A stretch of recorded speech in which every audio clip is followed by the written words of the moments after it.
अच्छा, ए और बी अगर इंडिपेंडेंट है तो ए और बी डैश भी इंडिपेंडेंट होते हैं। तो अगर कोई बोलता है कि बी हो गया है, अब ए की प्रोबेबिलिटी बताओ, हम लोग उससे कोई फर्क नहीं पड़ता। ऐसे ही अगर कोई बोलता है बी डैश हो गया है तो ए की प्रोबेबिलिटी बताओ, तो हम लोग बी हुआ हो चाहे नहीं हुआ हो, it will not affect the probability of A. तो बस यही फंडा लगाना है आपको हमेशा भी इस तरह में कि नीचे जो भी इवेंट कंफर्म कर रहा है उसकी प्रोबेबिलिटी लिख डालो। और अब ऊपर किसके बारे में पूछ रहे हैं, the probability that it has come from box 1। तो बॉक्स 1 किसके लिए था, इसके लिए, इसके लिए। रख हौसला वो मंजर भी आएगा, प्यासे के पास चलकर समंदर भी आएगा, थक कर ना बैठ ए मंजिल के मुसाफिर, मंजिल भी मिलेगी और मिलने का मजा भी आएगा। हेलो एवरीवन, नमस्कार, जय श्री कृष्ण, राधे राधे। कैसे सब? आई होप आप सब अच्छे होंगे, मस्ती से पढ़ाई कर रहे होंगे। I am Anand, Anna sir, BTech from IT Delhi. स्वागत है आप सभी का इस चैनल पे जिसका नाम है अन्ना एकेडमी कोटा। बच्चों, यहाँ पे संकल्प पीवाईक्यू सीरीज चल रहा है जो करीब करीब खत्म होने के आसपास चल रहा है, और आज उसमें हम जो नेक्स्ट चैप्टर करने वाले हैं दैट इज प्रोबेबिलिटी। और प्रोबेबिलिटी का एक सवाल पक्के से आता है, और प्रोबेबिलिटी अगर देखा जाए, अगर आपकी समझ में आता है तो ये बहुत ही इजी चैप्टर्स में से आप इसको मान सकते हैं। इससे शर्तियां आप +4 कर सकते हैं। तो अगर आपने प्रोबेबिलिटी अच्छे से पढ़ा, अच्छे से प्रैक्टिस करी है, इस पीवाईक्यू सेशन को और ताबड़तोड़ कर लीजिए, सो दैट कि +4 मार्क्स जो है आप पक्का, एकदम पक्का, एकदम एकदम पक्का कर लीजिए। राइट, तो चलिए शुरू करते हैं। और अगर आप चैनल पर नए हैं तो फटाफट से चैनल को सब्सक्राइब कर लीजिएगा। ओके ओके ओके, चलो अगले सवाल पे चलते हैं। यस, वर्कशॉप देख लीजिए, पहले आप सवाल देख लीजिए। एक वर्कशॉप है और उसमें बोल रहे हैं कि देयर आर 5 मशीन्स, है ना, देयर आर 5 मशीन्स और 5 मशीन्स हैं, and the probability of any one of them to be out of service, है ना, out of service. Out of service मतलब काम नहीं करना, है ना, काम नहीं करना। ऑन ए डे इज 1/4, है ना, 1/4 इज द प्रोबेबिलिटी को काम नहीं करेगा।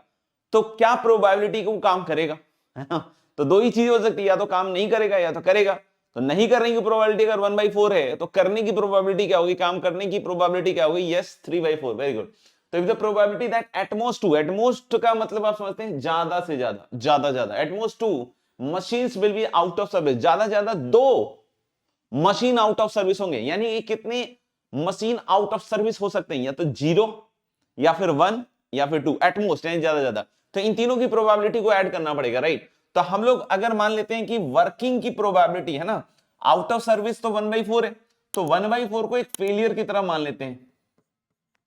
तो यानी जो वर्किंग मतलब वर्क करेगा, यानी कि उसकी प्रोबेबिलिटी हो गई 3/4, है ना। तो मैं क्या बोल सकता हूं कि प्रोबेबिलिटी किसकी निकलेगी फिर भाई? प्रोबेबिलिटी निकलेगी क्या कि हम लोग बोले कि at most 2 service will be out of service, यानी कि हम लोग बोले कि 0 out of service, 1 out of service और 2 आउट ऑफ सर्विस। तो 0 आउट ऑफ सर्विस मतलब सब वर्क कर रहे होंगे ना, पांचों की पांचों मशीन वर्क कर रहे होंगे। तो पांचों के पांचों मशीन वर्क कर रहे होंगे मतलब 3/4 की पावर 5। फिर ऐसा हो सकता है कि भाई एक आउट ऑफ सर्विस हो, तो एक आउट ऑफ सर्विस हो कितने में से? 5 में से। तो पहले 5 में से एक मशीन सेलेक्ट कर लीजिए और उसको कर दिया भाई आउट ऑफ सर्विस, उसको कर दिया मैंने क्या, आउट ऑफ सर्विस, है ना। और बाकी जो है वो काम करें। तो 3/4 सबके लिए इंडिपेंडेंट है, ऐसा तो है नहीं कह रहे तू काम नहीं कर रहा तो मैं भी काम नहीं करूंगा, है ना, तो इंडिपेंडेंट है ना। इस तरीके से हम लोग बोल सकते हैं क्या कि ज्यादा से ज्यादा 2 आउट ऑफ सर्विस हो, तो 5C2 2 मशीन सेलेक्ट कर लिए, वो दोनों काम नहीं करेंगे, मतलब गाइस 1/4 का स्क्वायर, और बचे हुए काम करेंगे, मतलब 3/4 का होल क्यूब। हमारा जो आंसर है वो 3/4 का होल क्यूब इंटू के टाइप का है। तो देख सकते हो आपकी 3/4 का होल क्यूब तो आ रहा है बाहर। आइए, आपका इंतजार था, इसको बाहर ले लिया हमने, है ना। अब बचा 3/4 का स्क्वायर, मतलब 9/16 प्लस यहां से 5 और एक 3/4 का क्यूब निकल चुका है, तो यहां 3/4 और 4 3/16 है ना, तो 15/16 और 5C2 कितना होता है दोस्त? 10 और बटा 16, 3/4 का होल क्यूब बाहर आ चुका है। तो के की वैल्यू मेरे ख्याल से ये हो जाएगी, यानी के की वैल्यू हम लोग यहां देख सकते हैं 15 9 24 10 34 अपॉन 16। तो अगर 2 से काटे तो 17/8, 17/8। तो हम लोगों ने क्या किया कि भाई आउट ऑफ सर्विस बोल रहा है, आउट ऑफ सर्विस बोल रहा है 1/4, एंड बोल रहा है कि काम करेगा, उसकी प्रोबेबिलिटी है 3/4, और एटमोस्ट 3 आउट ऑफ सर्विस होने चाहिए, तो एटमोस्ट 2 आउट ऑफ सर्विस होने चाहिए, तो मतलब 0 आउट ऑफ सर्विस हो, मतलब सारे अच्छे से काम कर रहे हो, कुशल मंगल एकदम चकाचक। एक हो सकता है आपका आउट ऑफ सर्विस या फिर 2 हो सकता है आउट ऑफ सर्विस, तो सबकी प्रोबेबिलिटी लिखकर हमने क्या कर दी, ऐड कर दी। तो काफी सिंपल है ना, बस सही तरीके से सोचना वॉज इंपॉर्टेंट, आई थिंक 17/8 ही होना चाहिए ना। यस सी। अगले सवाल पे आ जाइए। अगला सवाल एक बार देख लीजिए आप लोग पहले। यस, एक्सपेक्टेड वैल्यू का हमेशा क्या मतलब होगा भाई कि प्रोबेबिलिटी है ना into N, N into P है ना, एन इंटू पी। ठीक है, तो हम लोग बोलेंगे क्या कि एक अनबाइस्ड कॉइन है जिसको 5 बार उछाला जा रहा है। अनबाइस्ड मतलब हेड की प्रोबेबिलिटी हाफ और टेल की भी प्रोबेबिलिटी हाफ। बोला suppose that a variable x is assigned the value के, मतलब एक्स की वैल्यू क्या असाइन की है के, और के क्या है डिनोट कर रहा है k consecutive heads are obtained for k equal to 3, 4 and 5। Otherwise X takes the value -1, यानी कि के की वैल्यू 3 होगी तो x3 मतलब x is assigned the value k। तो जैसे k 3 है तो x is assigned the value 3, x is assigned the value 4, x is assigned the value 5। तो अगर हमें एक्सपेक्टेशन निकालना है तो जब 3 है k की वैल्यू तो व्हाट इज द प्रोबेबिलिटी ये देखना पड़ेगा। तो हम लोग बोले चलिए एक्सपेक्टेशन निकालते हैं, इसको हम जनरली इस तरीके से डिनोट कर सकते हैं।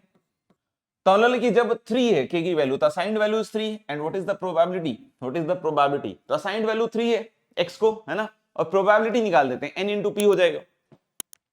तो प्रोबेबिलिटी हमारे ख्याल से मेरे ख्याल से क्या आना चाहिए देखना, 3 मतलब 3 कंसेक्यूटिव हेड। तो एक हो सकता है ये केस कि हेड हेड हेड, फिर इसके बाद 3 कंसेक्यूटिव हेड है तो अगला टेल ही आना चाहिए। अगला हेड भी हो सकता है टेल भी हो सकता है, क्योंकि 5 है ना बच्चों, तो इसमें कितने केस बन जाएंगे 2। यहां पे हेड भी हो सकता है और टेल भी हो सकता है ना। फिर क्या हो सकता है भाई, tail head head head tail, इसमें एक ही केस बनेगा।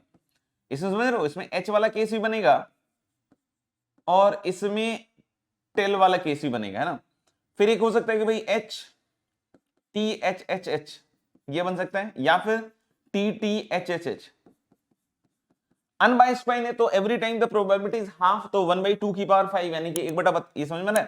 इसमें से इसका कोई प्रोबेबिलिटी मुझसे पूछेगा ना तो 1/2 की power 5, 1/2 into 1/2 into 1/2 into 1/2 into 1/2 is 1/2 की पावर 5। और ऐसे कितने केसेस हैं 5, तो 3 और इसकी प्रोबेबिलिटी आ गई दोस्त 5/32।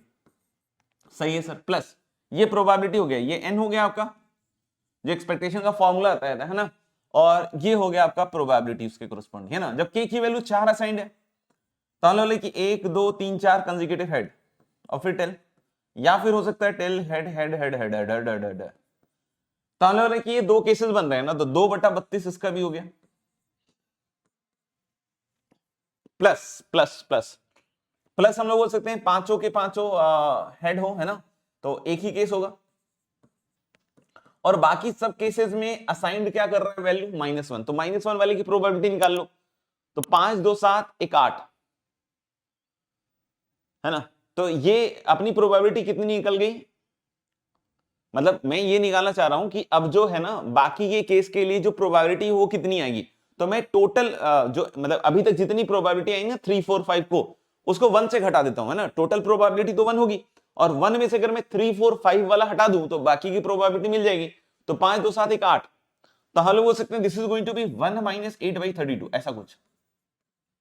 ठीक है भाई, तो यहां से देखना 15 प्लस 8 और प्लस 5, और ये माइनस कितना आ जाएगा बताओ, एलसीएम तो सबका 32 ही आएगा, और ये माइनस में आ जाएगा मेरे ख्याल से 32 में से 8 गया 24, 24 8 32 हाँ 24, तो 15 23 5 28 में से 24 गया 4/32।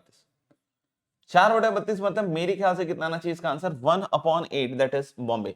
तो इसमें एक तो फॉर्मूला पता होना चाहिए एक्सपेक्टेशन वाला का, और एक्सपेक्टेशन का आपको पता है n इंटू पी होता है ना, इसको हम लोग जनरली मनी के हिसाब से सिखाते हैं कि m is the amount of money which we will case in case of probability है ना, in case the venture is successful, तो हम उसको जनरली m इंटू पी या p इंटू m से डिनोट करते हैं। तो यहाँ पे भी वही है बट थोड़ा सा अलग तरीके से, प्रोबेबिलिटी निकालना है और जो असाइंड वैल्यू है उसका मल्टीप्लीकेशन आपको एक्सपेक्टेशन दे देगा है ना। तो मेरे ख्याल से क्लियर है, आंसर शायद बी ही आना चाहिए, यस राइट। अगले सवाल पे आ जाते हैं ना, पहले आप सवाल देख लीजिए सो दैट आगे बढ़ पाए।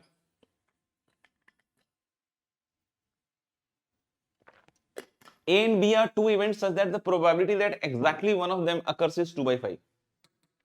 ये सब आप वेन डायग्राम से बना के जरूर देख लीजिए है ना, ताकि आपको फील रहे कुछ गलती ना हो, क्योंकि कभी कभी हम इसमें क्या होता है ना डिफाइन सही तरीके से नहीं कर पाते, और डिफाइन अगर आपने सही तरीके से नहीं किया बॉस है ना, डिफाइन सही तरीके से नहीं किया तो गलती होने की चांसेस एकदम सॉलिड है। तो अगर आपको पता हो तो ये ए कहते हैं, इसको बी कहते हैं, इस बीच वाले को ए इंटरसेक्शन बी कहते हैं। अब कोई बोलता है कि A and B are two events such that the probability that exactly one of the event occurs, exactly one of the event कौन से वाले केस में अकर कर रहा है, exactly one of the event, तो यानी ये वाला portion exactly one of the event या फिर ये वाला पोर्शन, मतलब ये कितना होगा, मुझे लग रहा है कि this is P A union B minus बीच वाला पोर्शन है ना, P A इंटरसेक्शन B। अगर P A यूनियन B में से P A इंटरसेक्शन B यानी कि बीच वाला पोर्शन अगर मैं हटा दूं तो what I will get is या तो इधर वाला पार्ट या तो इधर वाला पार्ट, यानी कि एग्जैक्टली 1, और इसकी प्रोबेबिलिटी दी हुई है 2/5, राइट। और बोला प्रोबेबिलिटी दैट A और B अकर्स, मतलब P A यूनियन B ये दिया हुआ है हाफ, तो इसकी वैल्यू अगर यहां रखोगे बच्चों तो आपके पास P A इंटरसेक्शन B क्या आएगा बताओ, हाफ माइनस 2/5, और इसका कैल्सियम मतलब एलसीएम, तो मुझे लग रहा है कि 1/10 यानी कि 0.10 है ना, this is P A intersection B। तो बोल रहा है कि then the probability of both of them occurs together, मतलब वही P A इंटरसेक्शन B पूछ रहे हैं। तो मेरे ख्याल से बहुत ही सस्ता सवाल है ना, और अगर आप इसको छोड़ दो मतलब देखो ये बेसिक लेवल का नॉलेज है, इसलिए मैं कह रहा हूं कि प्रोबेबिलिटी अगर आपने तैयार कर रखा है ठीक ठीक लेवल तक भी ना तो +4 कर सकते हो, क्योंकि इस तरह के सवाल आ जाएंगे तो पक्का आपसे हो ही जाएगा, है ना, पक्का। आगे बढ़ते हैं अगले सवाल पे। Let A and B are two independent events such that P A दिया हुआ है P B दिया हुआ है, तो P A इंटरसेक्शन B आपको पता ही है, अगर इंडिपेंडेंट इवेंट है तो वी अंडरस्टैंड दिस कि P A intersection B is P A into P B, यही होता है litmus paper test for independent events, two events, है ना।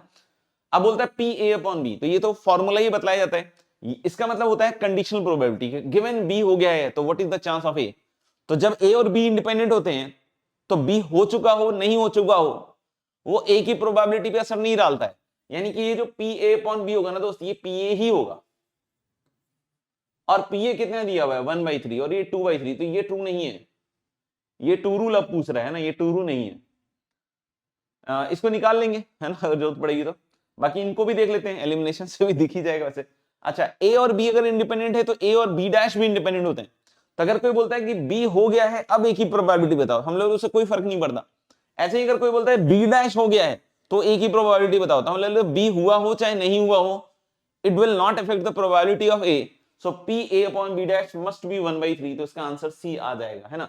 बाकी आप चाहते तो ये निकाल सकते हैं, मेरे ख्याल से रॉन्ग ही होगा, है ना, एक से ज्यादा थोड़ी होगा, सिंगल करेक्ट है, ठीक है, बाकी इसको निकाला जा सकता है ना, तो मेरे ख्याल से इसका आंसर C आना चाहिए, ठीक है।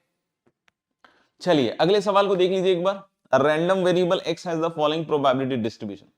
प्रोबेबिलिटी डिस्ट्रीब्यूशन क्या होता है ना, प्रोबेबिलिटी, अब कोई बोले कि सर ये हट गया है नहीं हट गया, देखो ये सिंपल टर्म्स हैं, इसको अपन को दिमाग में रखना चाहिए। अब जो सवाल बना रहा है अगर वो भूल गया कि भाई ये छोटी चीज हमने मना कर दी है, मना नहीं की है एक्चुअली, लिखा नहीं है ना, ये बहुत इंपॉर्टेंट चीज है, क्योंकि बहुत बार आपने देखा होगा कि जेईई मेन के सिलेबस में बहुत सारी चीजें ऐसी हैं जो मेंशन नहीं है लेकिन लास्ट ईयर पूछी जाती है ना, तो इसलिए छोटा छोटा हमें आइडिया होना चाहिए ना, इसलिए मैं आपको इस तरह के सवाल करवा दे रहा हूं। तो random variable x has probability distribution. Probability distribution क्या होता है, probability distribution tells us how a total probability of 1 is distributed, how a total probability of 1 is distributed over a random variable which denotes the number of success। मतलब कि हम लोग बोल रहे हैं क्या कि टोटल प्रोबेबिलिटी ऑफ 1 को हम डिस्ट्रीब्यूट कर रहे हैं, बांट रहे हैं, किस में बांट रहे हैं, कौन सी ऐसी चीजें बांट रहे हैं, प्रोबेबिलिटीज में बांट रहे हैं। टोटल 1 की प्रोबेबिलिटी को हम डिवाइड कर रहे हैं, और ये डिवाइड किसके अकॉर्डिंग कर रहे हैं, according to number of success. जैसे यहां पे क्या बोल रहे हैं कि अगर x1 है ना, तो उसकी प्रोबेबिलिटी है k², 2 है 2k, 3 है ये, तो यानी हम लोगों ने टोटल प्रोबेबिलिटी 1 को डिस्ट्रीब्यूट किया गया होगा, तो इसका सिंपल मतलब क्या हुआ कि भाई k² plus 2k plus k plus 2k plus 5k² has to be 1।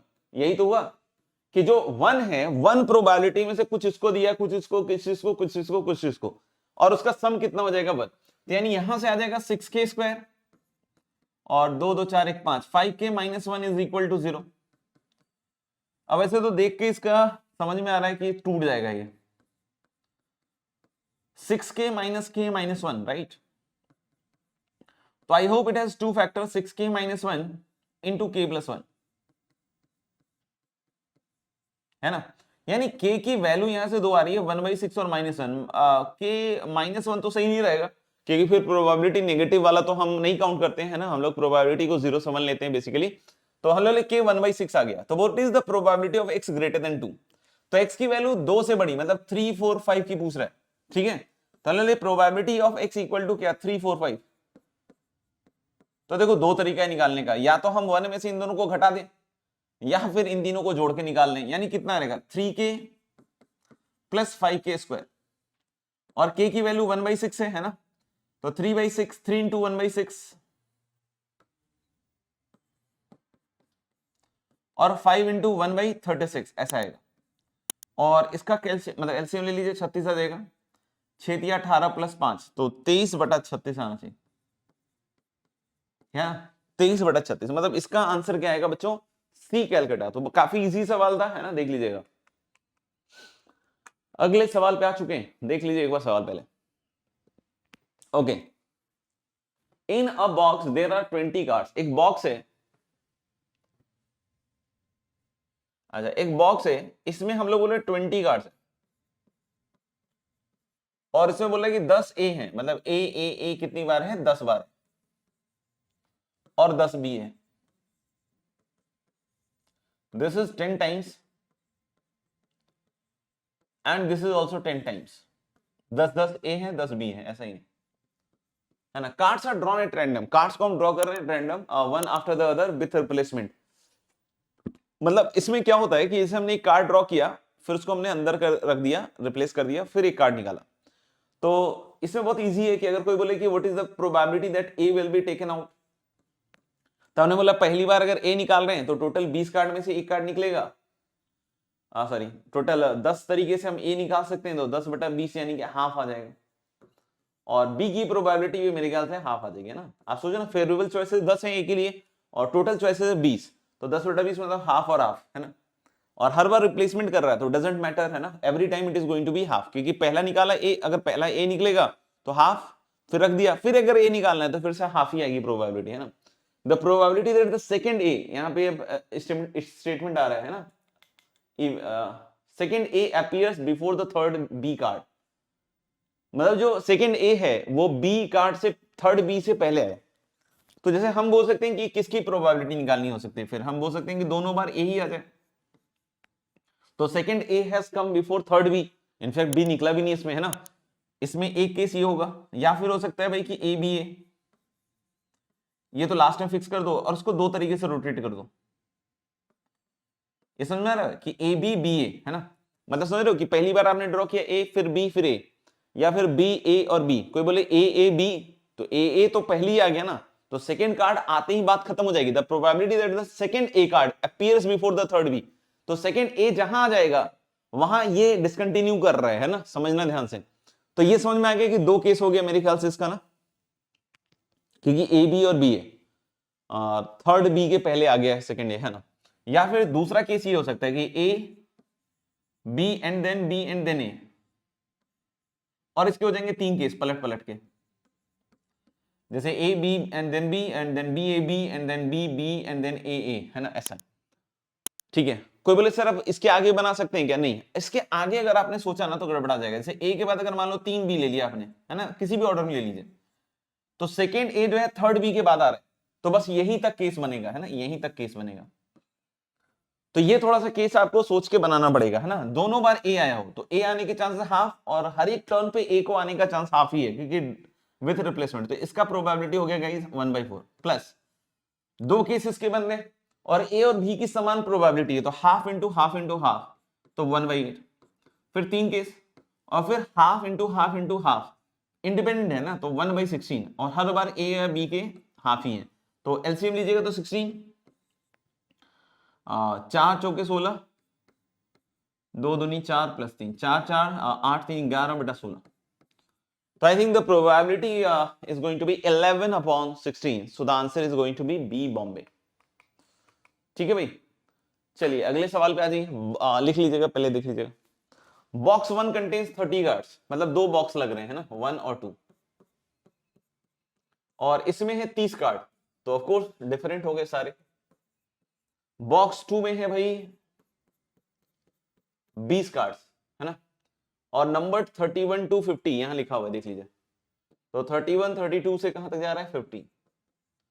अब box is selected at random, मतलब इन दोनों से किसी एक बॉक्स को सिलेक्ट किया गया है, तो बॉक्स को सिलेक्ट करने की प्रोबेबिलिटी हाफ होगी, चाहे आप बॉक्स 1 सेलेक्ट कीजिए box 2, they must have equal probability, क्योंकि कुछ डेटा नहीं लग रहा है। और एक कार्ड निकाल लिया गया, the number on the card is found to be a non prime number, it is found to B.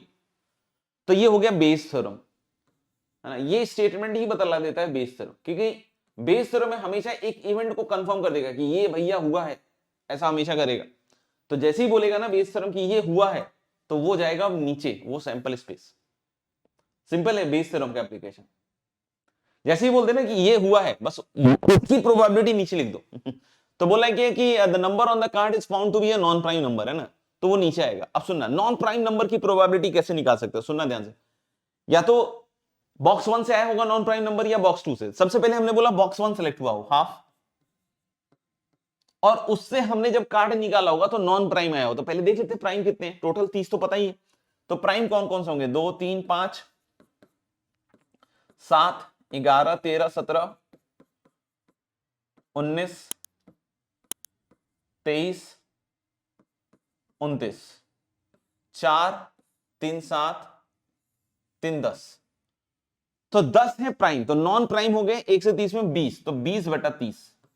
अब बोलोगे ये क्या किया, तो बॉक्स 1 सेलेक्ट हुआ हो, उससे नॉन प्राइम निकला हो, तो टोटल केसेस है 30 37, एक कोई कार्ड निकाल रहे, ठीक है, और उसमें नॉन प्राइम निकाला हो, तो नॉन प्राइम 20 है तो 27 प्लस बॉक्स 2 से निकालने को हमने हाफ, इससे नॉन प्राइम देखते हैं ना, तो पहले प्राइम निकाल लो, 31 37 41 43 47, हाँ, तो मेरे ख्याल से इसमें 20 कार्ड है और 20 में से 5 प्राइम है, तो 15 नॉन प्राइम हो गया, तो that is going to be 15/20।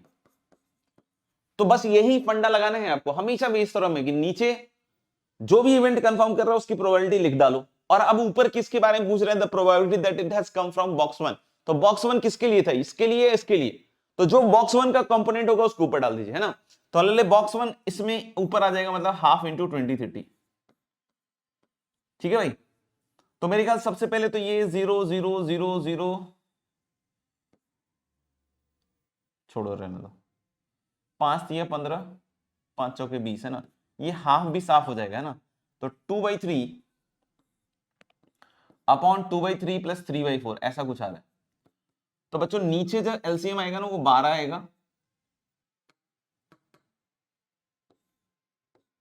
है ना, और यहां 4 दूनी 8 और 9, है ना, 4 3 12, और यहां से 2/3 ऊपर है तो 12 ऊपर जाएगा, तो मेरे ख्याल से 8 और 17, ठीक है। तो मेरे ख्याल से इससे जो इसका आंसर आ रहा है ना गाइस, वो है 8/17, दैट इज ए। तो देख लो बिल्कुल सिंपल है बेस थ्योरम, है ना। बेस थ्योरम के जितने भी प्रॉब्लम प्रैक्टिस करने हैं आप ऐसे ही दिमाग लगाइएगा, नीचे क्या लिख दीजिएगा, जो कंफर्म कर दिया इवेंट, और कंफर्म करने के बाद प्रोबेबिलिटी जिसकी पूछ रहा होगा ना, तो उसका करस्पॉन्डिंग पार्ट उठा के ऊपर रख दीजिएगा, बात खत्म। ए, ओके, देख लीजिए ये सवाल, देख लीजिए। अब बोला कि EC denotes the complement of the event E। General हम लोग E बार या EC से रिप्रेजेंट करते हैं ना, तो not a big thing. E1 E2 E3 be any pair wise independent. Pair wise independent का मतलब क्या हुआ दोस्त, कि P E1 intersection E2 is going to be PE1 into PE2, है ना, पेयर वाइज इंडिपेंडेंट है। इसी तरीके से PE2 intersection E3 is going to be PE2 into PE3, और फाइनली हम लोग क्या बोल सकते हैं, PE3 intersection E1 is going to be PE3 into PE1, है ना। ये हो गया पेयर वाइज इंडिपेंडेंट की बात, है ना, तब खत्म हो गई इसकी। अब ये पूछ रहा है, और मुझे लगता है कि यार ये सवाल ना जे एडवांस ने बहुत पहले पूछा था, और उसका जे मेन इसको कम से कम 1-2 बार पूछ चुका है ऑलरेडी, तो इसलिए रिपीटेड पैटर्न सवाल है ना, ये रिपीटेड वाला है ना, तो इसलिए देख लीजिएगा। तो ये कुछ बोल रहा है कि E1 intersection E2 intersection E3 भी 0 है, मतलब तीनों का इंटरसेक्शन 0 है। को बोले कि आपस में पेयर वाइज भी 0 है क्या, नहीं, तो E3 वाला जो होगा, है ना, वो E1 intersection E2 intersection E3 0 करना है ना, 0 करना है। तो इसको हम थोड़ा अलग तरीके से बना देते हैं।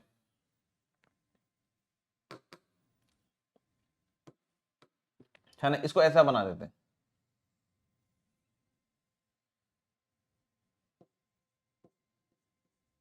सही लगा?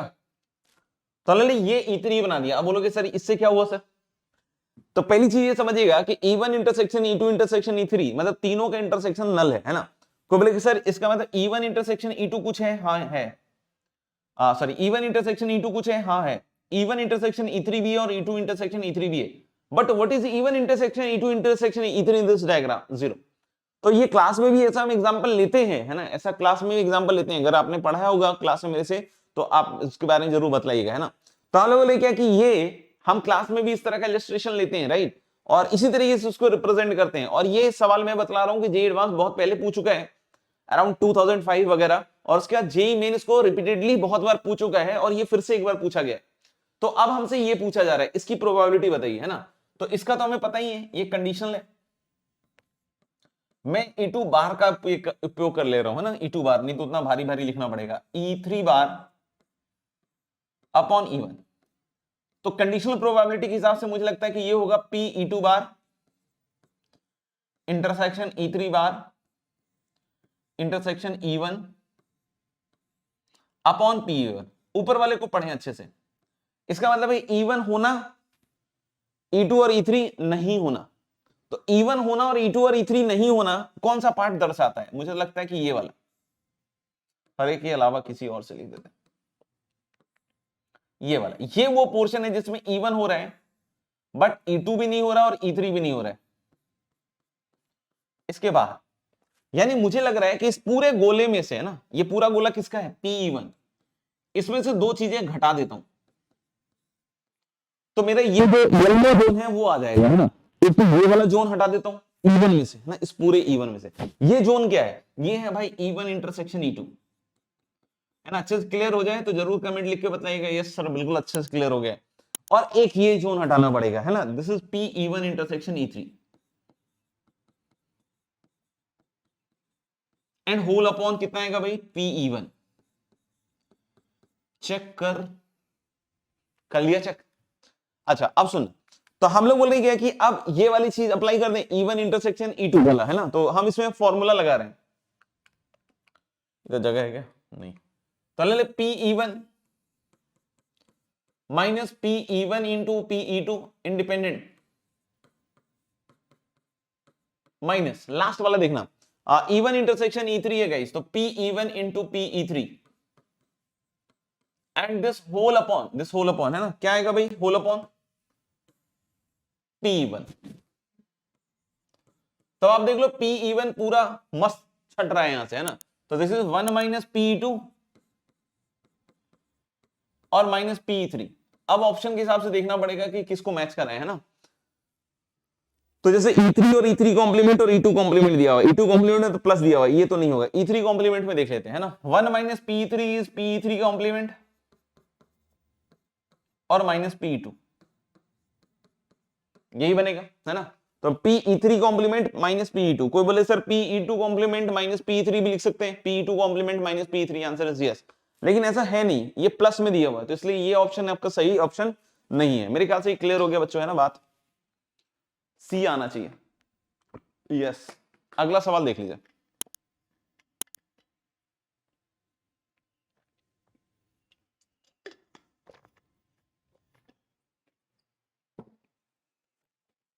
ठीक है बच्चों, अगर ठीक है तो आगे बढ़ते हैं। देखिएगा, a die is thrown 2 times and the sum of the scores, मतलब जो दोनों डाई पे स्कोर्स आए हैं उसका सम जो है is observe to be a multiple of 4। मतलब हम लोग बोले कि उनका जो सम है वो 4 का मल्टीपल है गाइस, वो 4 का मल्टीपल है। देखो, दो डाइस को एक साथ थ्रो कर दो या एक डाइस को 2 बार थ्रो कर दो, है ना, बात तो एक ही रहेगी, है ना। 36 का सैंपल स्पेस बनेगा, समझ लो। और अगर मल्टीपल ऑफ 4 चाहिए आपको, तो मुझे लग रहा है देखो क्या आना चाहिए दोनों का सम, या तो 4 आएगा या 8 आएगा या 12, कोई बोले 16 तो दो का जो सम है वो मैक्सिमम 12 हो सकता है। तो 4 कैसे कैसे पहुंच सकता है? 4 पहुंच सकता है बच्चों 3 1, मतलब पहली बार में 3 आया, दूसरे बार में 1 आए, या फिर 1 3, या फिर 2 2, ऐसा बन सकता है। 8 के लिए ज्यादा केसेस होंगे मेरे ख्याल से, 1 7 तो नहीं हो पाएगा, है ना, मैक्सिमम 6 होता है डाइस पे। तो 2 6 3 4, नहीं नहीं, 2 6 3 5, 4 4, then comes 5 3 and then comes 6 2। तो मल्टीपल ऑफ 12 में सॉरी मल्टीपल ऑफ 4 में ये केसेस हो जाएंगे, और इसका तो बच्चे का एक ही केस है 6 6। तो बोला कि on the die and it is observe to be a multiple of 4, ये बेस थ्योरम हो गया। फिर से उसने बोला कि ये कांड हो चुका है, जैसे ही बोला ना ये कांड हो चुका है, मतलब ये बेस थ्योरम की बात कर रहे हैं। तो इसने बोला कि मल्टीपल ऑफ 4, तो जैसे ये कांड हो चुका है तो हम बोले कि यस बेस थ्योरम है, और उसी की प्रोबेबिलिटी नीचे लिखेंगे। तो देख लीजिए 3 4 2 6 7 8 9, तो 9 केसेस हैं आपके पास सैंपल स्पेस में। ये सब इक्वली लाइकली केस होते हैं ना, 9/36 भी लिख सकते हो, आपके ऊपर भी है ना। तो हम बोले कि ये केसेस आ रहे हैं 9/9 है ना। बोले देन द कंडीशनल प्रोबेबिलिटी, अच्छा कंडीशनल लिख भी दिया इसने, probability that the score 4 has appeared at least one, मतलब स्कोर 4 जो है वो कम से कम एक बार आए हो दोनों थ्रो में से। तो अगर मैं देखूं कि इसमें से कितने केसेस है, तो भाई इनमें से तो 4 नहीं है, एक 4 यहां पे है, बाकी तो 4 दिख नहीं रहा है, तो मुझे लग रहा है कि this is going to be 1 in the numerator. So the correct answer is simply 1/9। बताइएगा कैसा लगा इसका सॉल्यूशन टाइम स्टैम्प के साथ। Yes, Bombay is the answer. Yes, okay, अगले सवाल पे हम लोग बढ़ रहे हैं, अगले सवाल पे हम लोग बढ़ रहे हैं, देख लीजिएगा एक बार। ओके, इसमें कहता है कि 4 pair dice are to be thrown independently 27 times, मतलब 4 डाइस अब थोड़ नहीं रहा, थ्रो कर रहा है। पहले 4 pair dice are thrown, 4 fair dice को थ्रो कर रहा है और इंडिपेंडेंटली थ्रो कर रहे हैं, मतलब 4 डाइस लेगा, तो सैंपल स्पेस तो बहुत ज्यादा बन जाएगा, है ना। देखते हैं क्या बोल रहा है। अच्छा, then the expected number of times at least 2 dice shows up a 3 और a 5। Expected number of times,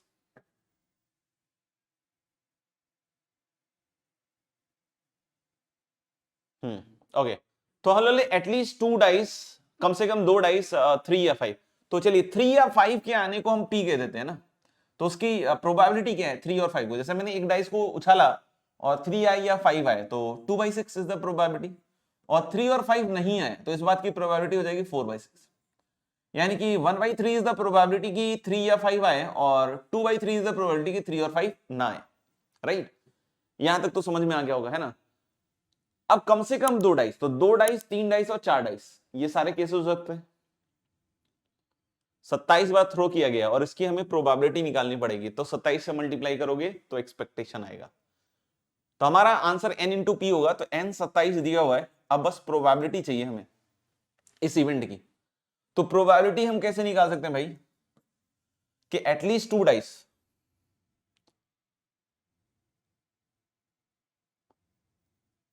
तो हम क्या करें इसमें,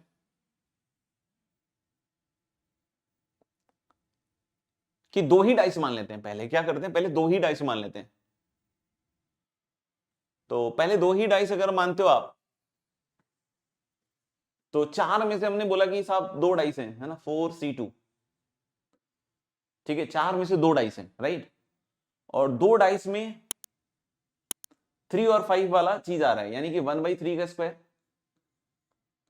और बचे हुए 2 डाइस में 3 और 5 नहीं आ रहा है, मतलब 2/3 का स्क्वायर, ऐसा कुछ, प्लस, तो एटलीस्ट 2 डाइस बोल रहा है, तो हम लोग 3 डाइस पे यही काम हो रहा हो कि 3 डाइस पे 2 और 3 आ रहा है, तो 2 और 3 आने का मतलब, सॉरी 3 और 5,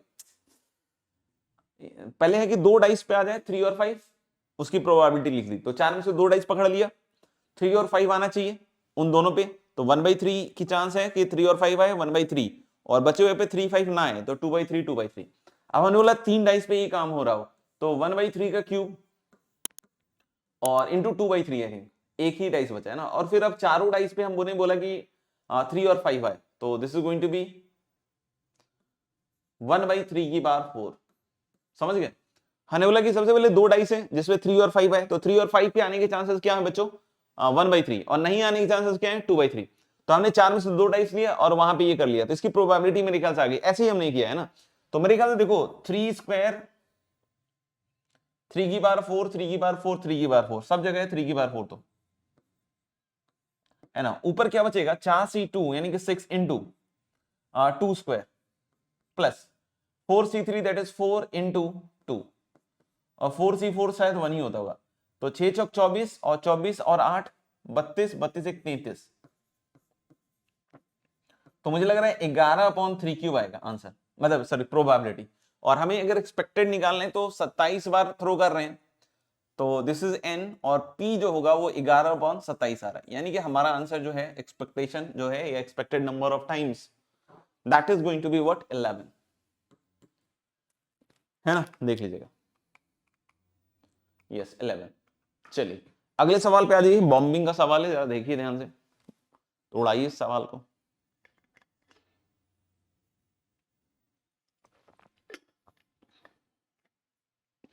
In a bombing attack, there is a 50% chance that a bomb will hit the target. मतलब 50% चांस बोल रहे हैं कि बॉम्ब जो है टारगेट को हिट करे।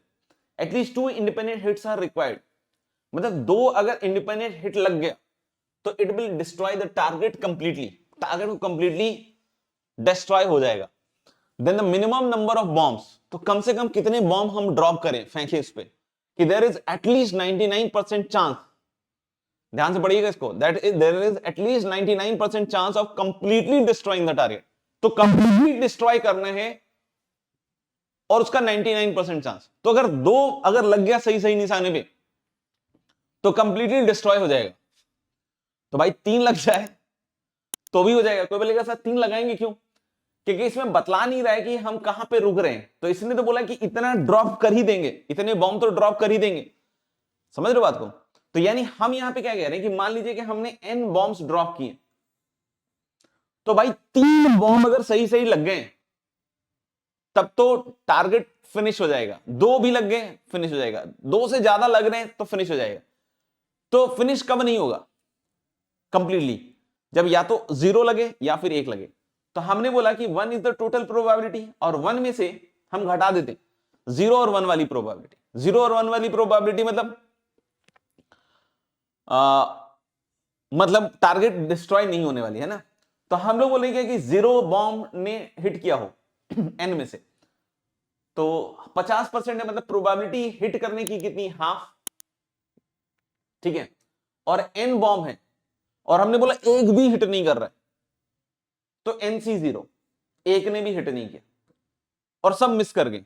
तो हिट की अगर हाफ है तो मिस की भी हाफ ही है, तो हाफ की पावर है माइनस एग्जैक्टली एक ने हिट किया टारगेट, एग्जैक्टली एक ने, तो हमने बोला एग्जैक्टली अगर एक ने कर दिया भाई मेरे, तो उसका प्रोबेबिलिटी हो गया हाफ, हिट कर गया, और बाकी n-1 बॉम्ब मिस्ड इट। ये प्रोबेबिलिटी हो गई किसकी, 1 में से घटा दिया जिसमें हम लोग बोल रहे हैं कि टारगेट डिस्ट्रॉय नहीं हो रहा है, तो ये डिस्ट्रॉय होने की प्रोबेबिलिटी होगी। अब इसकी प्रोबेबिलिटी, ये डिस्ट्रॉय होने की प्रोबेबिलिटी होगी, अब बोला कि इसकी probability should be greater than 99%, मतलब 0.99। यही तो बोल रहे हैं कि ये जो प्रोबेबिलिटी है कंप्लीटली डिस्ट्रॉइंग की, क्योंकि हमने 1 में से क्या हटाया, डिस्ट्रॉय नहीं होने का, तो कंप्लीटली डिस्ट्रॉइंग की प्रोबेबिलिटी मिल गई मुझे। ये प्रोबेबिलिटी शुड बी एटलीस्ट मतलब कम से कम मतलब ग्रेटर देन 0.99। तो मैं क्या कह रहा हूं कि 0.99 को इधर ले जाइए और इन दोनों भाइयों को उधर ले जाइए, तो ये हाफ की पावर n है, तो नीचे 2 की पावर n होगा, और ये NC1 है ना, NC1 मतलब n, ठीक है ना, और ये 2 की पावर n है, ठीक है। तो मेरे ख्याल से ये चीज बन रही है। अब देखना एक बार, this is 0.01 is 1/100 I think. Simplify कर लेना, आप देख लेना, है ना, कोई दिक्कत की बात नहीं लग रही मुझे तो। ओके, तो क्रॉस मल्टीप्लाई करके लिख देते हैं, 2 की power n should be greater than n+1 into 100। अब सोचो n की मिनिमम वैल्यू चाहिए मुझे सच दैट कि ये ट्रू हो जाए। तो कोई बोले n की वैल्यू 1 2 3 ये सब रख दें, तो मेरे ख्याल से ये देखो 100 है, बहुत भारी है ना, तो ये तो ऐसे ही चाप जाएगा इसको। 5 पे भी 32 ही आएगा, 6 7 8, 8 पे आएगा 256, तो ये 900 पहुंच जाएगा, है ना, 9 10 10 पे ये 1024, 10 पे ये 1100, इधर बढ़ा है। n की वैल्यू अगर 11 लेते हैं, 11 मतलब 2048, और 11 पे 1 मिनट यार, ये तो बहुत आगे निकल गया, इसका मतलब कुछ गड़बड़ हो गया। 10 पे कितना था, 10 पे ये था 1024, 1100, तो यही बड़ा हुआ ना, हाँ तो 10 तो सही आंसर नहीं है, 11 आएगा फिर आंसर, 11 आएगा फिर आंसर, है ना, क्योंकि 11 पे हम लोग बोल रहे हैं कि ये मिनिमम पे इधर वाला होल्ड कर रहा है। यस 11 इज द आंसर, ठीक है। चलिए अगला सवाल आपके सामने पेश खिदमत है, लिख लीजिए। ओके ये कह रहा out of 11 consecutive natural numbers, कोई भी 11 कंसेक्यूटिव नेचुरल नंबर ले लीजिए, if 3 numbers are selected random without repetition, 3 number ले रहे हैं और बिना किसी repetition, the probability that they are in AP with positive common difference, मतलब उनको एपी में होना चाहिए, बस ये कह रहा है। इस तरह के सवाल करवाए जाते हैं। जैसे अगर हम लोग बोलते 3 नंबर अगर एपी में है ना, कभी भी ये ट्रिक आप यूज कर सकते हैं ना, ये ट्रिक सिंपल सा यूज कर सकते हैं। अगर 3 नंबर एपी में है, इंटीजर्स है ना, ये ध्यान रखिएगा, तो कि 2b इज a प्लस सी, तो पहली चीज समझिएगा कि ए और सी दोनों या तो ऑड होंगे, इंटीजर है तो, है ना, या फिर दोनों इवन होंगे, क्योंकि लेफ्ट हैंड साइड इवन है तो राइट हैंड साइड भी इवन होना पड़ेगा, यानी ए और C both must be odd या बोथ मस्ट बी इवन। एक इवन एक ऑड होगा तो सम ऑड हो जाएगा, तो वो नहीं चलेगा, क्योंकि इधर की साइड इवन होगा, क्योंकि एबीसी हमारा इंटीजर है ना, और ये बोल भी रहा है ना, तो नेचुरल नंबर बोल रहा है, तो नेचुरल नंबर में तो आप बी लीजिएगा तो ये इवन की साइड आएगा, तो यानी ए और सी मस्ट बी ऑड बोथ या बोथ इवन, मतलब ये जो फर्स्ट और लास्ट टर्म है they should be both odd और बोथ इवन, और बी जो है वो फिक्स हो जाएगा। जैसे ही आपने ए और सी सोचा, जैसे मैंने सोचा A1 है C3 है, तो B has to be only, क्योंकि B हमेशा किसके बराबर होगा, A plus C by two. Once A और C सिलेक्टेड, एक बार आपने बच्चों A और C सिलेक्ट कर लिया ना, तो B के लिए कोई गुंजाइश नहीं है। अब सुनना ध्यान से, अब हमने बोला कि 11 कंसेक्यूटिव नेचुरल नंबर है, तो अगर ऑड से चालू हुआ है ना, तो ऑड पे ही एंड होगा। जैसे अगर आपने मान लो 5 से चालू किया, ठीक है, तो ऑड पे ही एंड होगा, 5 6 करके आप जाओगे तो मेरे ख्याल से 17 17 के आसपास आ जाएगा, है ना, समझ रहे हो। तो हम लोग मेरा क्या कहना है कि 11 में से, जैसे आप चाहो तो ऐसे देख लो ना, कहीं से 5 से ही चालू करोगे तो 5 6 7 8 9 10 11 12 13 14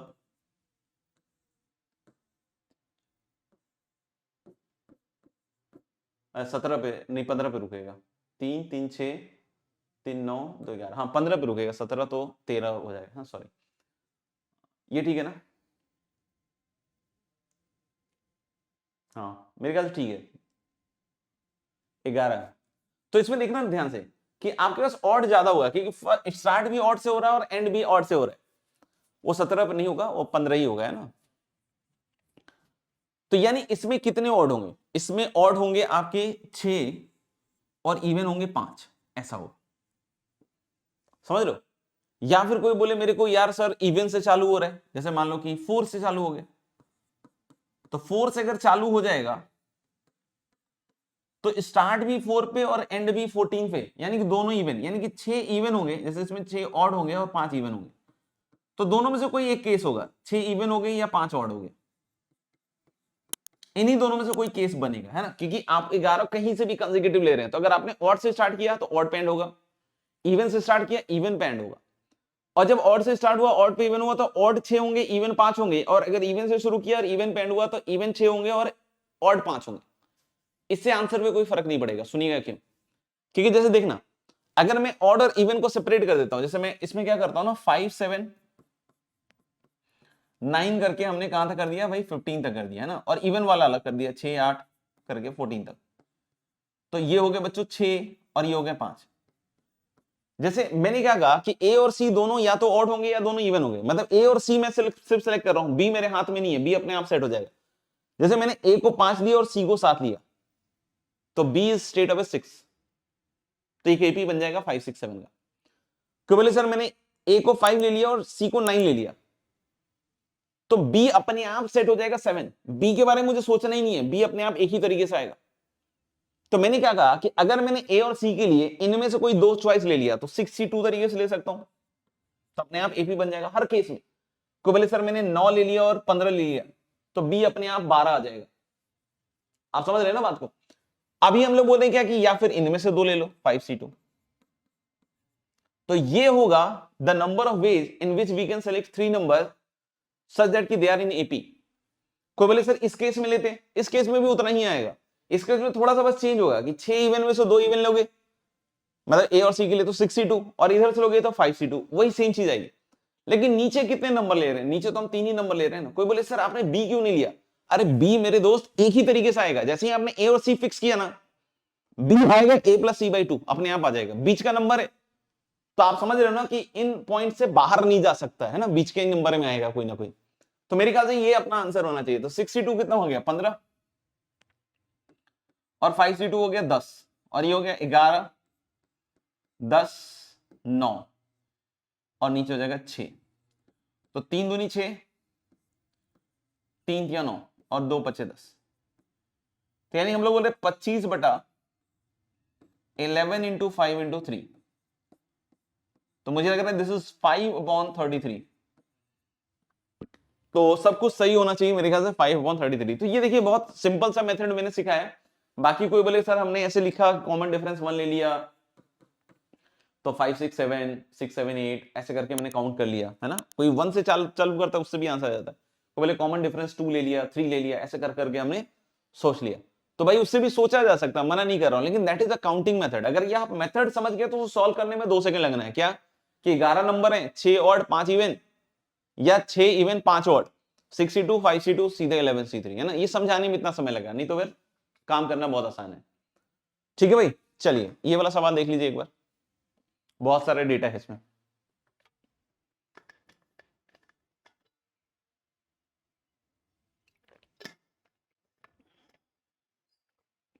ओके, इस सवाल को थोड़ा सा करने की कोशिश करते हैं। पीए पीबी पीसी सब दिया हुआ है, पी ए यूनियन बी दिया हुआ है, पी ए इंटरसेक्शन सी दिया हुआ है, और ये पी ए इंटरसेक्शन बी। तो मुझे लग रहा है कि ये फॉर्मूला यूज में आएगा शायद। क्या फॉर्मूला था भाई? P A union B union C is P A, sorry, is equal to P A plus PB plus PC minus P A intersection B minus P B intersection C और minus P C intersection A. ये class में बतलाया जाता है ना, और बोला भी जाता है, याद रखिएगा।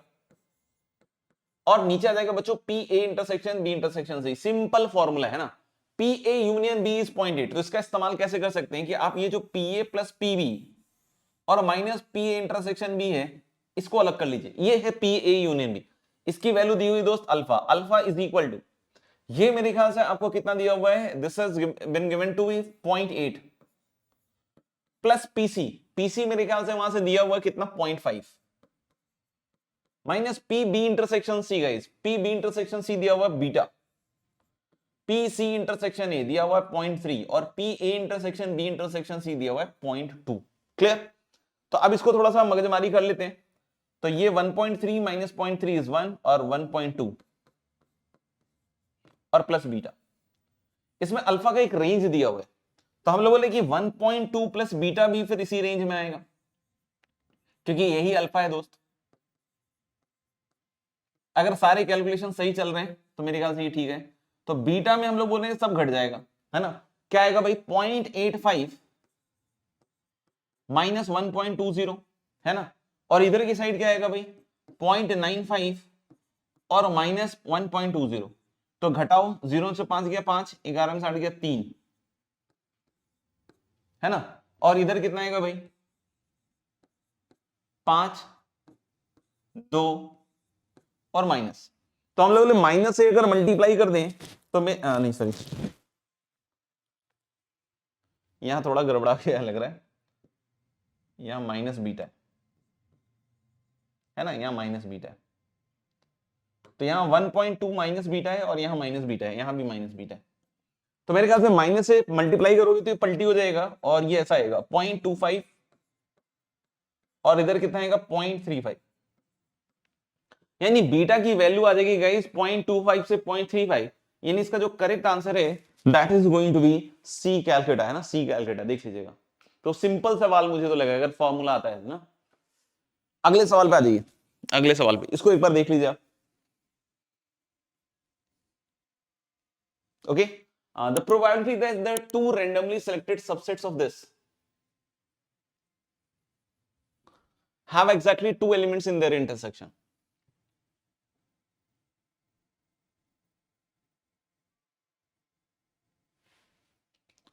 क्या कह रहा है कि प्रोबेबिलिटी हम दो रेंडमली सेलेक्ट कर रहे हैं सबसेट्स ऑफ दिस सेट।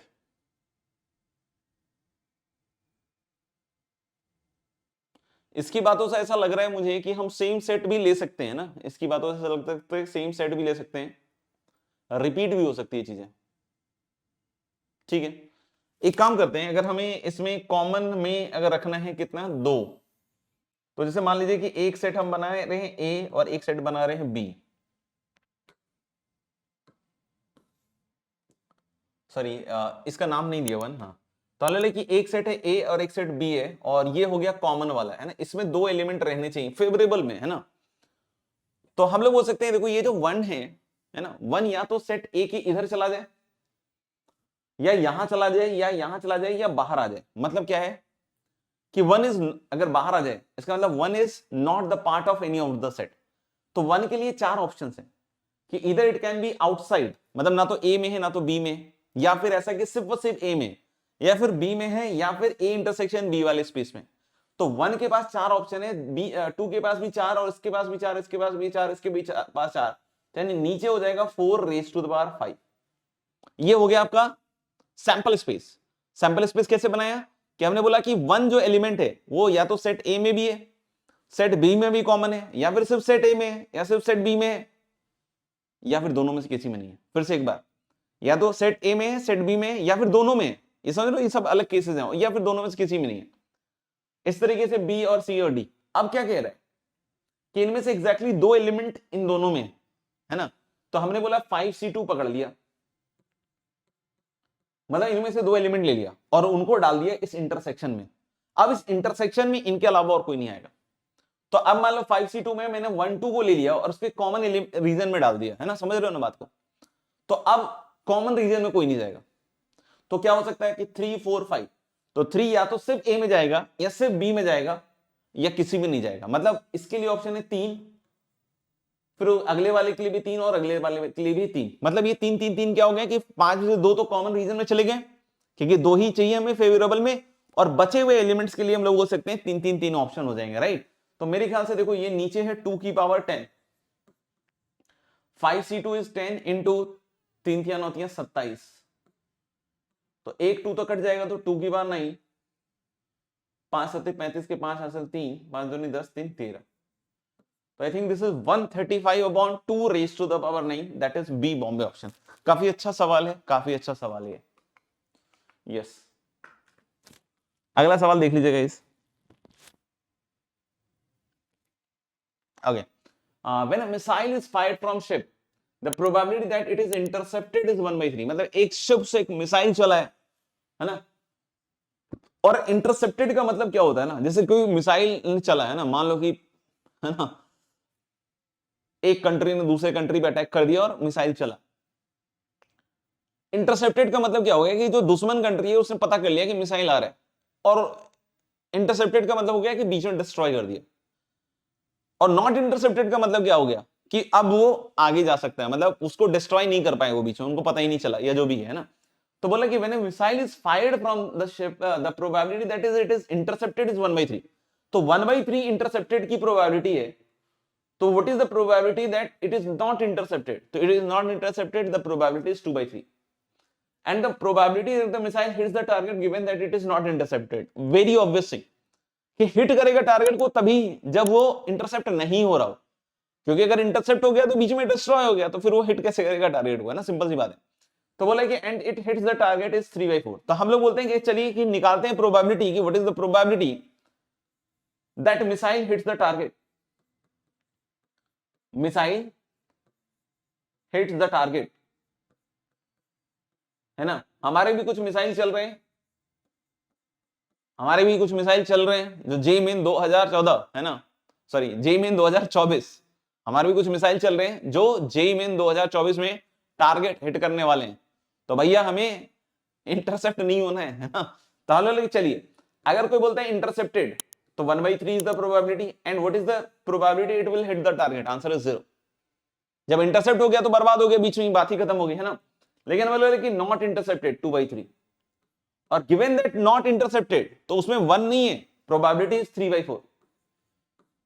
कि 3/4 इज द प्रोबेबिलिटी कि वो टारगेट को हिट करेगा अगर वो इंटरसेप्ट नहीं हुआ है तो, यानी कि हमारे ख्याल से यहां पे आंसर आएगा हाफ।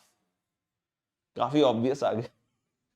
तो हम लोग देखिए what is the probability that missile hits the target, तो आंसर इज हाफ। अब ये मत बोलना सर हाँ सर या तो हिट करेगा या तो नहीं करेगा तो वैसे मत चलना, मतलब ठीक है वो है, लेकिन दोनों इक्वली लाइकली जरूरी नहीं हो, इस केस में है ना। बात खत्म करते हैं। एक 3 मिसाइल्स आर फायर इंडिपेंडेंटली, तीनों को इंडिपेंडेंटली फायर किया गया, then the probability that all hits the target, तो पहला वाला हिट करे टारगेट हाफ इंडिपेंडेंट है, दूसरा वाला हिट करे हाफ और तीसरा वाला हिट करे हाफ, तो मेरे ख्याल से answer is going to be 1/8, 1/8। I hope it is clear, है ना। आगरा आना चाहिए, यस। ये मेरे ख्याल से अपने शीट में था सवाल, है ना, अभी जो किया हमने। ये देख लीजिए एक बार सवाल। इसमें बोला है pack of card has 1 card missing. Pack of card में हमारे पास पता है 52 प्लेइंग कार्ड्स होते हैं, एक कार्ड मिसिंग बोल रहा है, और उसके बाद बोले 2 कार्ड्स आर ड्रॉन रैंडमली, है ना, एक कार्ड मिसिंग है और उसमें से 2 कार्ड निकाल रहा है, and they are found to be spade, spade मतलब हुक्म, है ना। The probability that the missing card is not a spade. Okay, तो हम लोग इसमें 2 केसेस हैं भाई, 2 केसेस हैं। अगर वेन डायग्राम से आप सोचोगे तो आपके पास 2 केसेस हैं। एक तो है कि भाई A missing card is spade, मतलब मिसिंग कार्ड स्पेड है मतलब हुक्म है, और जो बी है missing card is not spade, है ना, missing card is not spade. 2 ही केस हो सकते हैं और तो क्या ही होगा। कोई बोले कि सर ए की चांसेस क्या होंगे, तो ए के चांसेस होंगे भाई स्पेड मिस होने के 13/52 मतलब 1/4,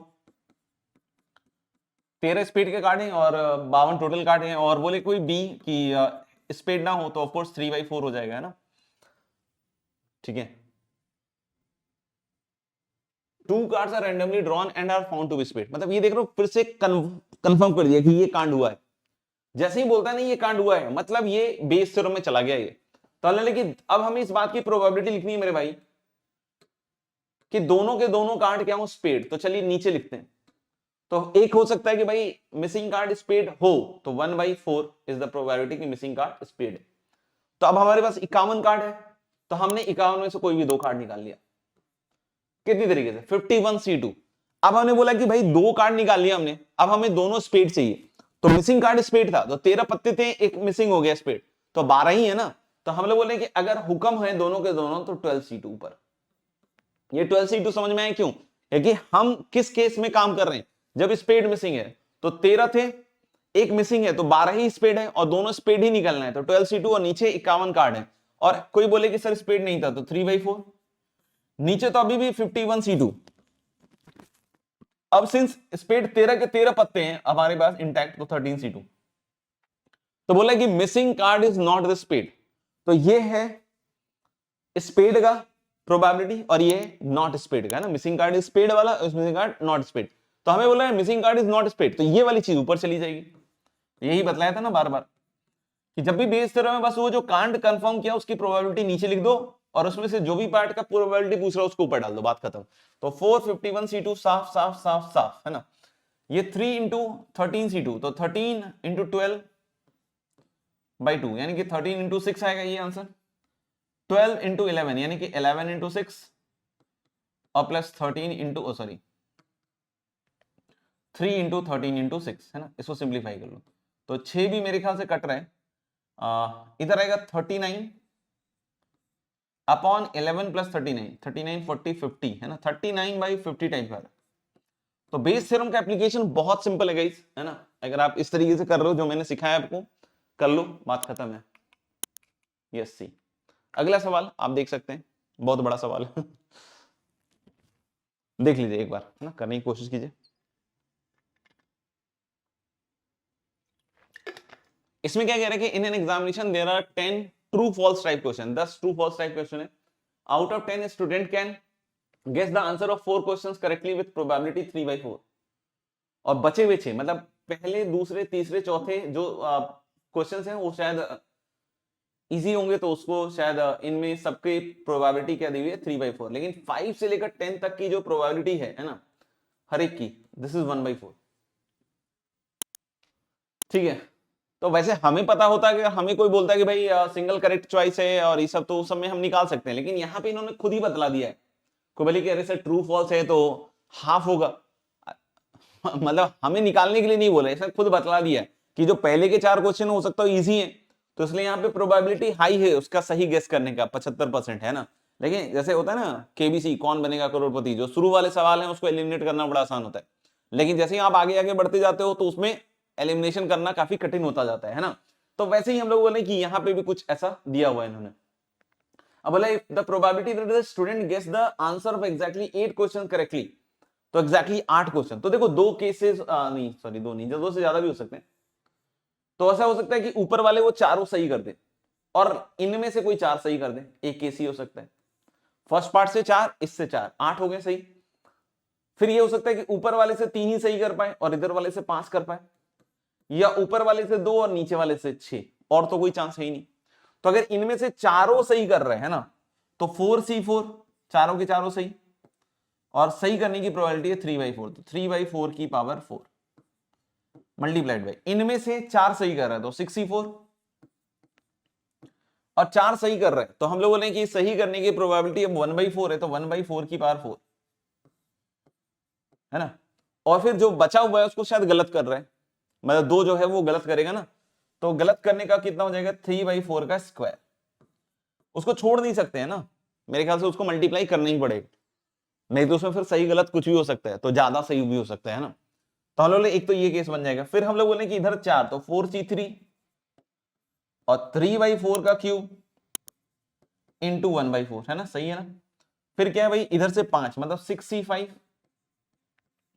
1/4 की पावर 5 इंटू 3/4, चेक कर लीजिए। और फिर लास्ट 4C2 3/4 का स्क्वायर इंटू 1/4 का स्क्वायर, और 6C6 1/4 की पावर 6, आप चेक कर लो, मेरे ख्याल से ये चीज बनेगी। ठीक है, अब इसको थोड़ा सिंप्लीफाई करना पड़ेगा, मेहनत करना पड़ेगा है ना। मुझे लग रहा है कि इधर कर लेते हैं। ऐसे देखो ये जैसे 4 की पावर 4, 4 की पावर 4 8 और 2 10, इधर भी 4 की पावर 4, 4 की पावर 3, नीचे वाला देखना 3 1 4 5 9 1 10, ये 4 की पावर 10 है नीचे है ना, तो हम लोग बोल सकते हैं पूरे में 4 की पावर 10 तो कॉमन आ जाएगा नीचे। ऊपर देखना, ऊपर देख रहा 27 का फॉर्मेट निकाला है, तो हम क्या कर सकते हैं ना 27 इसमें से पहले तो कॉमन ले लेते हैं ना, 27 कॉमन ले लेते हैं और जो बचा हुआ है ना अब लिखते हैं, समझ गए। तो इसमें से 27 ले चुके हैं ऊपर, और एलसीएम वाला तो खेल हो चुका है, 4C4 इज 1, 27 ले चुके हैं तो इधर सिर्फ 3 बच रहा है, इधर 3 क्यों बाहर जा चुका है तो एक 3 बचा है इसमें, 6C4 तो ये हो गया 15 है ना, 6C4 15, और ये फिर 3 का स्क्वायर दैट इज 9, ये भी आएगा। प्लस आगे चलते हैं, 27 हम निकाल चुके हैं ना, 3 क्यूब सलट चुका है मामला, 4C3 में एक 4 आएगा,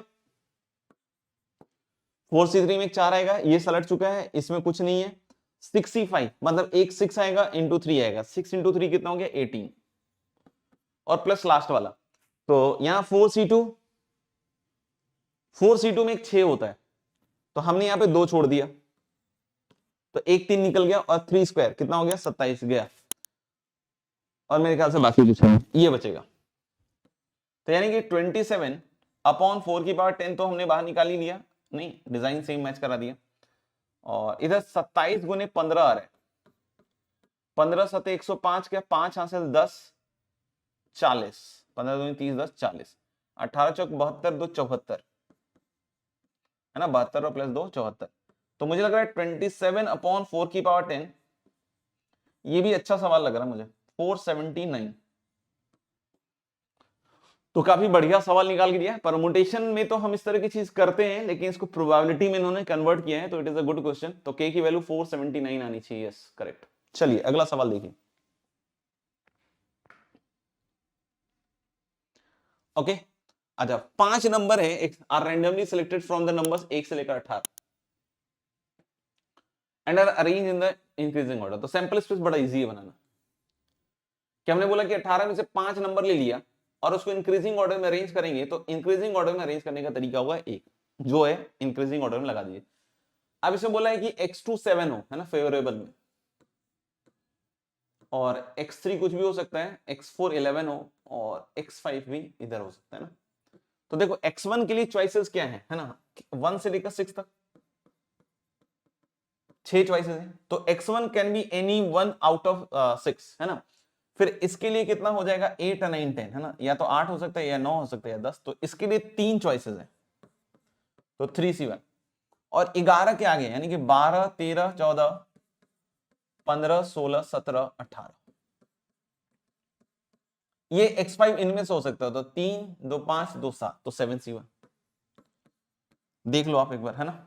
तो यानी हम लोग बोल सकते हैं कि इधर बनेगा 6 इंटू 3 इंटू 7, और नीचे सिंप्लीफाई करना पड़ेगा, 18 17 16 13 तक जाएगा ना, 15 और 14, 13 वाला कट जाएगा ना, नीचे 5 फैक्टोरियल 13 फैक्टोरियल, 5 फैक्टोरियल ऊपर आएगा मतलब 120 ऊपर आएगा, तो 15 8 120, 8 दूनी 16, 2 तिया 6, और 3 तिया 9, और 9 दूनी 18,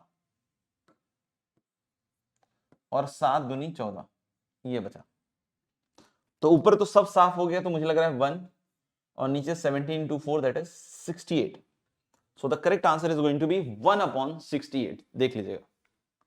तो इजी क्वेश्चन है ये तो, है ना, सी। चलिए अगला एक और सवाल आ गया, देख लीजिए फटाफट से। हाँ, ये मेरे ख्याल से कंटिन्यूअस सैंपल स्पेस का सवाल है, तो ऑफ कोर्स एरिया वेरिया से होगा इसका सेटल।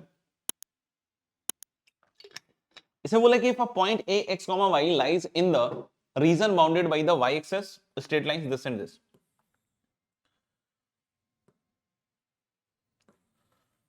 तो भाई स्ट्रेट लाइन बनाने पड़ेंगे आपको। तो पहला है x plus 2y equal to 6, है ना, x plus 2y equal to 6, मतलब इसका इंटरसेप्ट लिखिएगा, तो x इंटरसेप्ट 6 और y इंटरसेप्ट 3, मतलब ऐसा कुछ,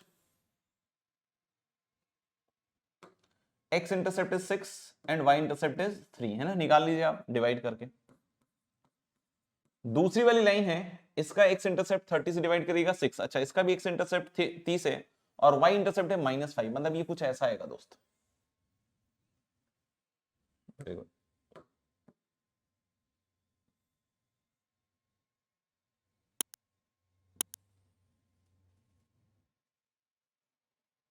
है ना, तो ये पॉइंट हो गया बच्चों 0, -5। तो बोल रहे कि if a point a x, y is in the reason bounded by the y axis, यानी ये straight line this and this, तो यानी इसमें आपका a लाई कर सकता है। तो इसमें क्या होता है, टोटल एरिया नीचे और ऊपर होता है फेवरेबल एरिया, है ना, यही कॉन्सेप्ट होता है कंटिन्यूअस सैंपल स्पेस में। तो टोटल एरिया मतलब ये एरिया निकालना पड़ेगा दोस्त। तो यहां से यहां तक की जो लेंथ है ना, वो मुझे लग रहा है कि 8 है, और ये 6 है। तो आप सीधा देख सकते हो ट्रायंगल का इजी फॉर्मूला है कि इस एरिया ऑफ ट्रायंगल को लिखोगे तो हाफ 8 इंटू 6, तो मुझे लग रहा है 24, है ना, ये टोटल एरिया हो गया।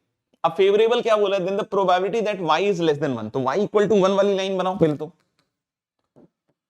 तो y इक्वल टू 1 वाली लाइन इससे नीचे से जाएगी ऐसी कुछ, है ना।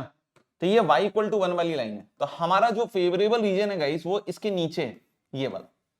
अब इसका एरिया निकालने के लिए क्या करें, सिंपल है ना, टोटल एरिया में से ऊपर वाला घटा दीजिए, ट्रायंगल का एरिया निकालना आसान है। और ये पॉइंट है 0,1, इसमें निकालने के चक्कर में मत पड़िए ना, 0,1, है ना। ये पॉइंट कैसे निकालेंगे, y को 1 रख दीजिए इसमें, तो x4 आएगा। तो ये पॉइंट है 4,1, है ना, 4,1 देख लो सेटिस्फाई कर रहा है। तो ले इसका एरिया कितना हो जाएगा, ये वाला पोर्शन, ये वाला, तो ले हाफ, ये वाला हो गया बच्चों 2, और ये हो गया 4, तो मुझे लग रहा है दिस एरिया इज 4। तो 24 में से अगर हम इस एरिया को घटा देंगे 4, तो मेरे ख्याल से ये फेवरेबल आ रहा है, एरिया आ जाएगा। तो 20/24, तो 4 पचे 20 और 4 छक 24, यानी कि 5/6 must be the probability that is answer is B Bombay. तो ये कंटीन्यूअस सैंपल स्पेस का सवाल है, 5/6। अब देखो कंटीन्यूअस सैंपल स्पेस कभी नहीं लिखता, ये इस साल भी नहीं लिखा है, पिछले साल भी नहीं लिखा है, पिछले पिछले साल भी नहीं लिखा, कभी नहीं लिखा, लेकिन पूछ दिया इन्होंने continuous sample space. Yes Bombay. And then is next question, out of 60% female and 40% male candidates, तो हम अगर टोटल 100 मान लें, है ना, तो 60 जो है फीमेल है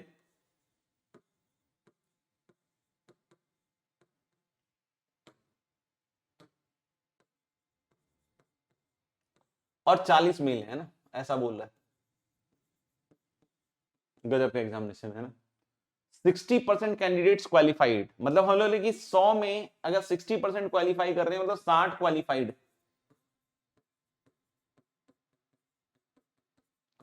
60 क्वालिफाइड हो गया। The number of females qualifying the exam is twice that the number of males, यानी कि नंबर ऑफ मेल अगर x है, ये देखो गजब बेइज्जती चल रही है, नंबर ऑफ मेल अगर x है ना, पास करने की बात हो रही है भाई, पास करने की बात हो रही है, बहुत बहुत बहुत भयंकर बेइज्जती चल रही है ना। नहीं चलिए सॉल्व करेंगे है ना, तो इज्जत बन जाएगी। तो हम लोगों ने कि नंबर ऑफ मेल अगर x है तो नंबर ऑफ फीमेल 2x है, और 60 क्वालिफाइड कर रहे हैं, तो 3x इक्वल टू 60 हो गया। तो x की वैल्यू कितनी आ गई 20 है ना, सिंपल है तो फिर। तो हम लोगों ने कि इसमें क्या होगा, 40 फीमेल पास हुई 60 में है ना क्वालिफाइड में, और 20 मेल हो गए क्वालिफाइड, 20 मेल क्वालिफाइड हो गए। अब क्या बोल रहे हैं, a candidate is randomly selected from the qualified candidates, मतलब 60 में से हमने सेलेक्ट किया, 60 में से सेलेक्ट किया। The probability that the chosen candidate is a female, मतलब 40। तो हमने इन 60 में से एक को सेलेक्ट किया, तो सैंपल स्पेस 60 का हो गया, और जो सिलेक्टेड है वो फीमेल हो, तो ऑफकोर्स हम लोग बोले ये 40 आ सकती है, तो ये आ जाएगा आपका 2/3। तो I think there is answer 2/3, Agra है ना, आगरा। देख लो एक बार, आगरा। तो I think this was the last question of this episode है ना। तो आई होप आपको बहुत मजा आया होगा प्रोबेबिलिटी करके, और प्रोबेबिलिटी करने से मन को बहुत सुकून मिलता है, अगर आपने अच्छी तरीके से सीख रखा है ना, तो आप अच्छे लेवल पे इसको बिल्ड करके +4 तो बिल्कुल आसानी से निकाल सकते हैं ना, और कॉन्फिडेंस भी आपका बढ़िया रहेगा। ठीक है, तो बिल्कुल अच्छे से इसको कर लीजिएगा, और कोई डाउट हो तो जरूर से कमेंट बॉक्स में लिख कर बतलाइएगा। I am very ready and eager to solve your doubts. ठीक है, चलिए फिर मिलते हैं। Thank you very much, bye bye, take care, see you.